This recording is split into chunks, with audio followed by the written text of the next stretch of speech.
Today, I am very pleased to be joined by Jenny McDonald from KTN, the Knowledge Transfer Network here in the UK. Jenny, I am going to be classic, slightly lazy podcaster because although I do know what the KTN does, I think it's kind of interesting to hear from you where it fits in the UK landscape. So what is the KTN, but also your background within it and what your core role is? Because today we're going to be talking about the Industrial Transformation Fund in particular, but that will just give us a little bit of background before we kick off into that. I'm the knowledge transfer manager for thermal energy systems within the clean energy and infrastructure team at KTN. So I'm kind of the technical lead for anything to do with heating and cooling, from heating and cooling within homes through commercial sector, all the way up to heavy industry and manufacturing. And areas of interest include electrification of heat, so things like heat pumps, through to heat networks and low carbon gases and fuels for heating, as well as on the cooling side, more effective cooling, refrigeration, new refrigerants and thermal energy storage. So anything to do with heating and cooling, that's my area. The KTN itself exists to connect innovators with new partners and new opportunities to support the development of these type of technologies and deployment of it, so that we benefits the UK PLC, the companies grow and the Treasury gets that nice tax coming in. So we're an organisation with deep expertise in different economic sectors. Like I said, myself, that's my area, heating and cooling. And there are knowledge transfer managers covering all the different economic sectors. But we also work together really well. So there's a nice cross-sector working that brings diverse connections that you wouldn't ordinarily find. And we hope that that will drive positive change for the UK. So on the one side, then we have innovators, as in those early stage technology or systems or other kind of platforms, and then on the other, I know from some of the people in our decarbonisation leaders network are the big industrials who are also looking for those partners or those early stage kind of piloting opportunities to try out new things. Is that the kind of broad sweep of who you're interacting with, or are there other groups? Yeah, no, it is. It's all sizes of companies, helping them to find each other, really connecting them up. And it's not just the SMEs that are doing the innovating, the larger companies too, but we hope we bring them all together so that they can do these clever things and drive innovation in the UK. Great. Okay. And then just as an organisation itself, the KTN is funded by government. Is that right? Rather than being it's not a government department, I know, because we were just talking about that. So tell me a bit about the structure of the company, just again, for that little bit of context before we carry on. Yeah, we're a not-for-profit organisation. We are partly funded by Innovate UK, which is the UK's innovation agency, but we do work for other government departments as well as private companies as well. So it's not a solely government-funded company anymore. Great. So that's a good kind of scene setter then for the main focus of what we want to talk about today, which is the Industrial Transformation Fund. Yeah, it's actually the Industrial Energy Transformation Fund, and it is quite a large pot of money. The total amount of money that the Treasury has allocated to the fund is £315 million. Part of that has gone to the Scottish Government because they're managing their own IETF programme. So 289 million of the remainder, BEIS are managing, and it's designed to support businesses with high energy use to cut their energy bills and reduce their carbon emissions. So it's providing capital funding for energy efficiency and decarbonisation relating to the industrial process itself. So across the different manufacturing sectors, most of their emissions are coming from their kind of production line, and that's what this fund is targeting. So just in terms of the nature of the government fund, just can you give a little bit more on the types of companies and projects that are eligible and perhaps some of the highlights that you're seeing so far? Yeah, there are two competitions in the latest round of funding from the IETF, the spring window. So there's £40 million in this round of funding to either, one competition will allow companies to install, to deploy mature energy efficiency technologies at their site. The other competition is a study so they can plan for future deployment projects.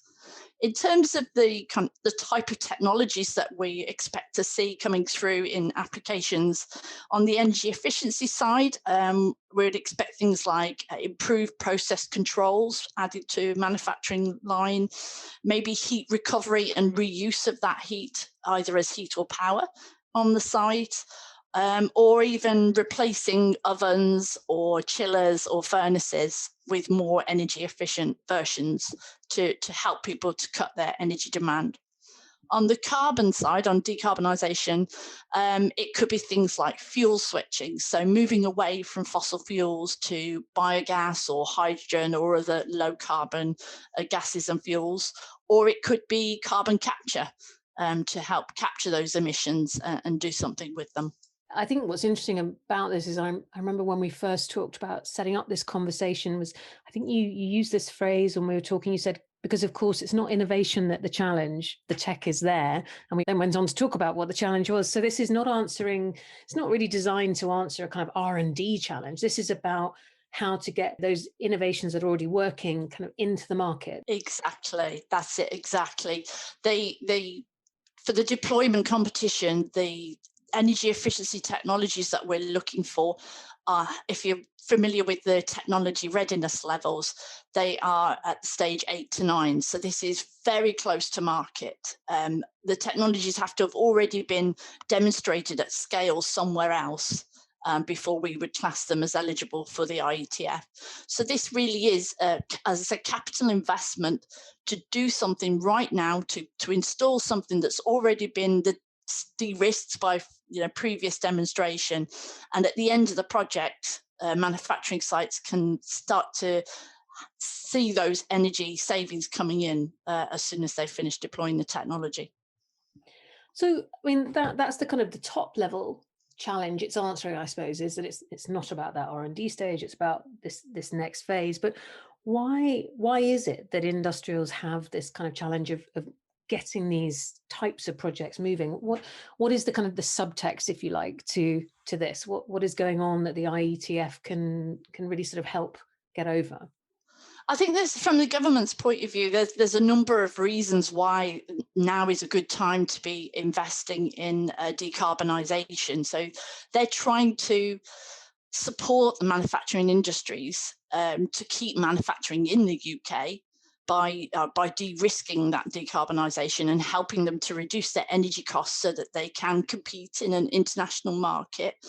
The UK government has its new net zero carbon target now of by 2050, and that's driving a lot of new funding coming out of the government, such as the industrial decarbonisation challenge, which is supporting the big industrial clusters in the UK to work together and decarbonise, and also the transforming foundation industries, which again is looking at 6 of the top energy intensive manufacturing industries and trying to help them be more resource efficient and energy efficient. So there's been a real focus, I think, on the manufacturing sectors. And BEIS's own figures do say that the business and industry emissions account for 25% of our carbon emissions. So, and in order for manufacturing to get to net zero, they've got to reduce their emissions by 95% based on today's carbon emissions. So that's a huge challenge. But I think it is a challenge that a lot of businesses are also committed to. I've heard a lot more of the manufacturing companies talking about having their own net zero carbon strategies now, whereas maybe 4 or 5 years ago, that wasn't something they were discussing. So the government does need to support them to sort of share that burden of decarbonisation. It's really important that we do help the manufacturing sectors, not just because it helps us reach our carbon target, but just so that they can carry on operating in a competitive industry. Mm. Yeah, it's interesting. You're saying that there has been this sort of change within these kind of larger, hard to abate industrials, which is the side we look at particularly. I think you were just saying, in the last 4 to 5 years, I would argue actually there's been quite a big shift even in the last 12 to 15 months, which is Yeah. the kind of time that we've been talking in the market. And there is something about this period of time with COVID and so many economic stresses, but it's fascinating to me, like how much industry is shifting even now, or especially now, or because of now. The conversations that we have as a team are definitely different from this time last year. Are you seeing similar kind of changes at your side of it? But tell me a bit about, what's the last year or 15 months been like for you and people in your team? No, I think that's very true.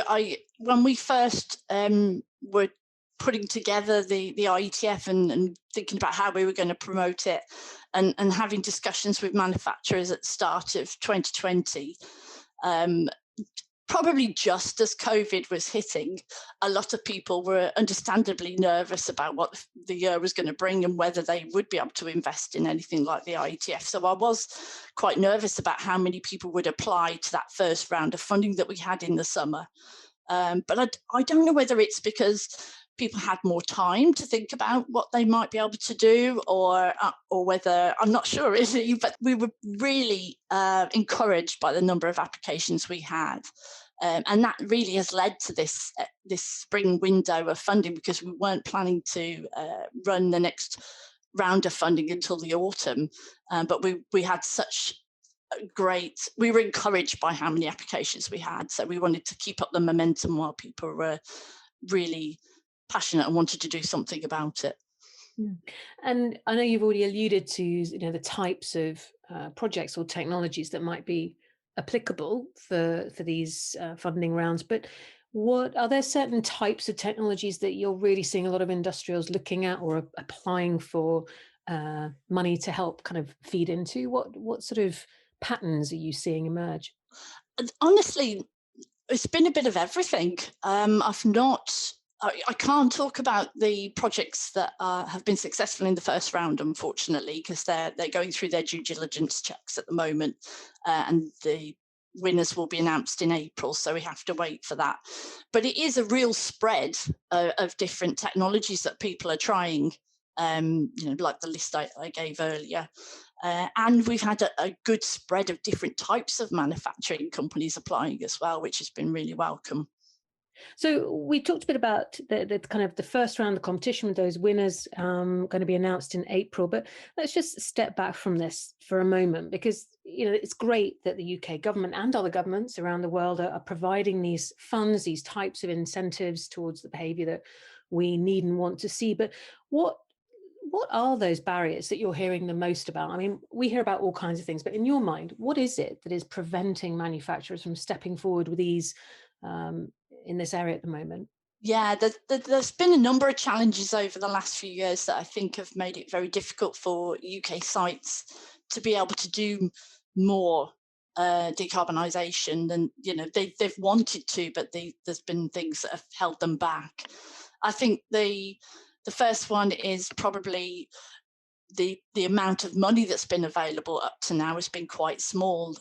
BEIS and prior to that DEC have run funding competitions in the past to try and support manufacturers to decarbonise. They had an industrial energy efficiency accelerator and industrial heat recovery programs, but the budgets were sort of 20 million for all of the projects, and a lot of manufacturers were needed more support than those funds could offer to be able to do something meaningful at their sites. In most cases, they need a 2-year sort of payback period to be able to get investment from their overseas headquarters. The majority of manufacturers in the UK, I think, probably are owned by international companies. So that when they want to do something like this, something constructive, they've got to bid against other sites within the same company who may be doing something that's going to add profit, or rather than being good for the environment and reducing our carbon emissions, which is what we're trying to do here, they might be up against a site that's going to do something to increase the profit, and obviously that's going to be more appealing to their bosses. So So they do need substantial support from the UK government to make it more attractive and to help them to get hold of that match funding. The other thing I'd say as well is that manufacturers aren't always aware of what is possible.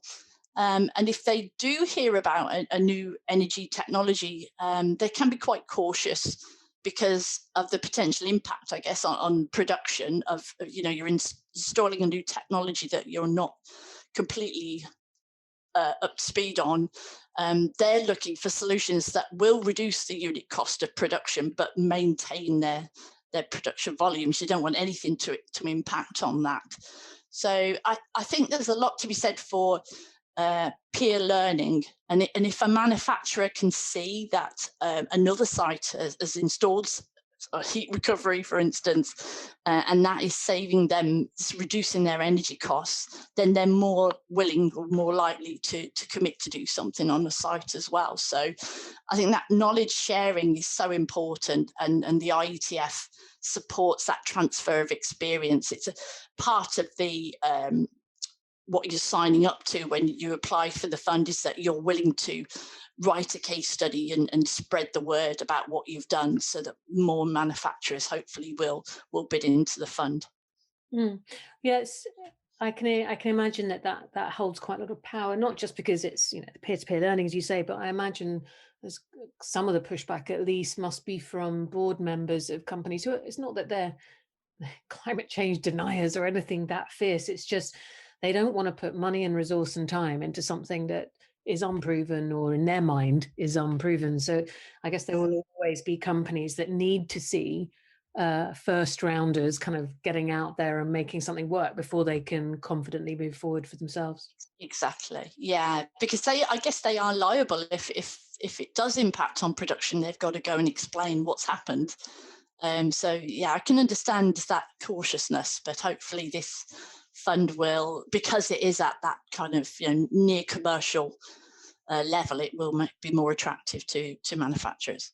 And in terms of the specifics of how an application works, so the manufacturer needs to come with the plan, with the kind of identified partner already, or is there some kind of component where they can be matched with appropriate technologies? What's the setup? The manufacturer or the data center owner, they are the lead applicant, so they have to be involved in the project, but they can partner with technology providers.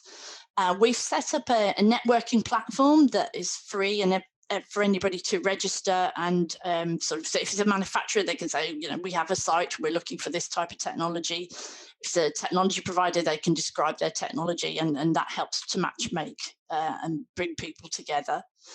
And we're also setting up a virtual marketplace. So we're going to have an online platform where technology providers can give a 5-minute video describing their company and their technology and where they've deployed it effectively before. And manufacturers will be able to browse that marketplace and hopefully find some technologies that maybe they weren't aware of before that might work on their site. Back to the kind of funding process, as it were, what are those dates? So you've already mentioned that April is when we'll hear about the round 1 winners. What are the next deadlines that people may need to know? The both competitions open on the 8th of March. And we'll be holding a briefing event on the 11th of March as well, so your listeners can sign up to join the briefing event. And then the application window is huge. It's a 4.5-month window, so it doesn't close till the 14th of July, to give everybody plenty of time to think about what they could do, who they need to work with, and to write those applications to give them a good chance of being successful. Great. All right. Well, what we'll do is I'll make sure that in our show notes on the website and in Spotify, where you can see the links we add, we'll make sure that we add in any links that you can provide that just help people connect through to the information.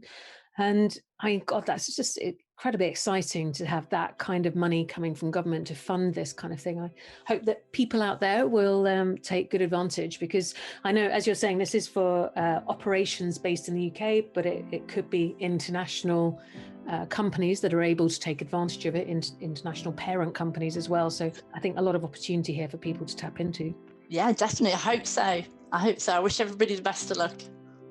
Great. Well, thank you, Jenny. Thanks so much for walking us through that. And I will make sure that we get those links and put them into the show notes as well. Lovely. Thank you.